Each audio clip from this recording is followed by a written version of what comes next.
Whoever controls the media controls the population, and that's us. We're the elite. We control the media, and therefore we control you. I can assure you, we the elite are not motivated by money.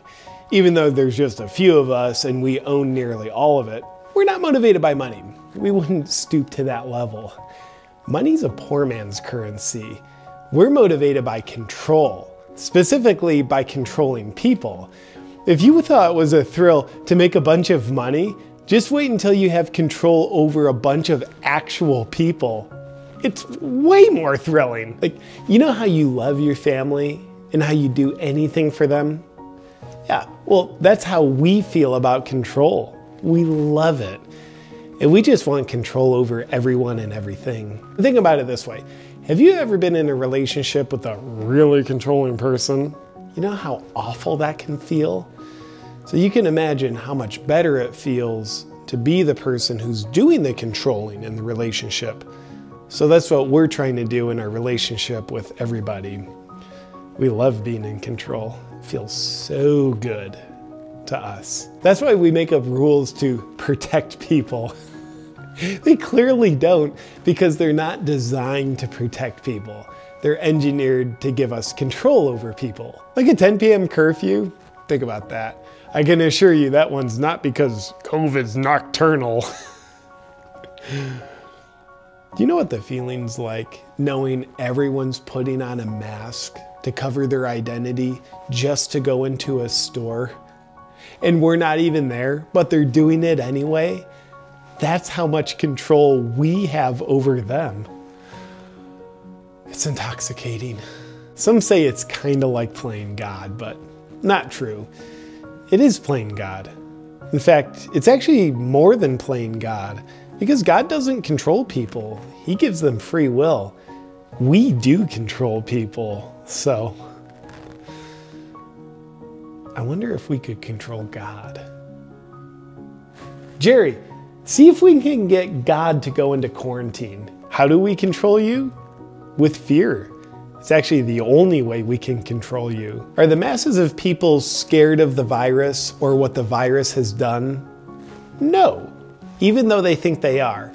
They're scared of what we've told them the virus is, what it has done, and what it will do. Essentially, we want to keep you scared 24/7, even while you sleep. So again, why do we want you scared? So we can control you, because we love control, not you. Getting people to willingly do things is controlling. It's great, but getting people to do things that are against their will is the G-spot of control. It's exponentially more controlling. Then you're at a level of control where people are like, I want to have friends over, but I won't because I'm not supposed to. They're going against their own will. Or they're like, I don't want to wear a mask. They don't do anything. But I'll put one on to go into the store so no one gets angry at me. They're doing what they themselves don't want to do, and we're doing it to them.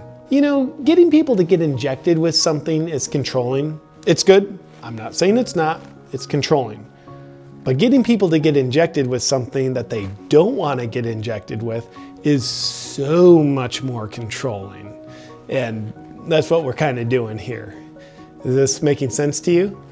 You picking up what I'm putting down? We also strengthen the venom of control circulating in people by getting them to do what they know is harmful to them. Like we tell people, sunlight kills the virus, so stay inside. And when they submit to that, even though they know what they're submitting to doesn't make any sense and is harmful to them, they're betraying themselves and becoming more loyal to us, which means we have more control over them than they do. And that's a win. And in the same vein, we also like to tell people, if you're overweight, you're at high risk. So we're gonna close down all the gyms for your protection. And then they don't exercise. And the ace up our sleeve that people fall for all the time is we actually tell them human connection is bad for them. It's like telling a fish that water's bad for them. But the difference between fish and people is people will fall for it. So it's good. Another strategy that helps volumize the amount of control we have over people is we prey on the most scared people to get them to police the unscared people. Like, have you ever seen someone yelling at someone else for not wearing a mask? Or someone calling the authorities on a business that didn't shut down? Or someone reporting their neighbors because they had friends over? We're controlling them to control you. It's control squared. And I think it was Einstein who had the breakthrough equation, E equals mc squared. The C stands for controlled, the M is for masses, and the E is for elite. Elite equals masses controlled squared. Simple math. Now there's 3 things we must control in order to have complete control over you. Your thoughts, your words, and your actions. Controlling your actions. We're doing that. Wear a mask, shut your business down, stay in your home, stay 6 feet apart, etc. Controlling your words. Yeah, we're doing that. It's called censorship. We censor speech that speaks out against the scare tactics that we're using to control people. A nice side effect of this one is it's much easier to control people who don't know they're being controlled. That's why we don't let people talk about what we're doing when they recognize what we're doing. And controlling your thoughts. Yeah, we're doing that too. We control the media to control your thinking. Whoever controls the media controls the population. And that's us. We're the elite.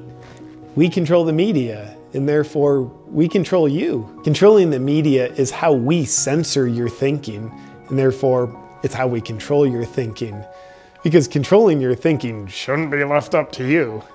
It should be left up to us, as we need to control your thoughts, words, and actions in order to have complete control over you. Because we love control. Will a heroin addict ever feel like they have enough heroin? Probably not. Will we ever feel like we have enough control over you? Probably not. So we'll gladly continue taking more control if you keep letting us. Stop what you're doing and be grateful with me. Specifically, I want to share my gratitude for the sponsor of this video, Drink Element. Now, you probably already know that Drink Element is the best electrolytes on the planet. I love them, I have for a long time, and I love all their flavors, but today, I want to call your attention to the most holiday flavor ever recorded in human history, chocolate salt. Now, because the holidays are upon us, that doesn't mean that you have to eat your way into obesity and type 2 diabetes with all the traditional holiday treats. And it also doesn't mean that you have to sit on the sidelines not enjoying any holiday treats like a jerk who thinks they're too good for them. Because with Element's chocolate salt, you get the best of both worlds with my new favorite holiday drink, a no sugar hot cocoa mocha. For this delicious recipe, you just start with coffee, and be sure to tell yourself all the rationalizations you need to convince yourself coffee is definitely a health food. Add in 1 packet of Element's chocolate salt to give you that beautiful hot cocoa flavor you want with none of the sugar, but all of the electrolytes. Mix it together, and then if you're not a terrible person, add your favorite kind of cream. For mine, I use coconut cream because I think that makes me better than you. Then drink and enjoy. So aside from fueling yourself with the best electrolytes on the planet so you can feel and function your best, now you can use Element's chocolate salt to create delicious holiday beverages that'll keep you healthy, but keep you happy. To join me in using Element's chocolate salt to make your own healthy holiday treats, just go to drinkelement.com/jpchocolate to grab yours.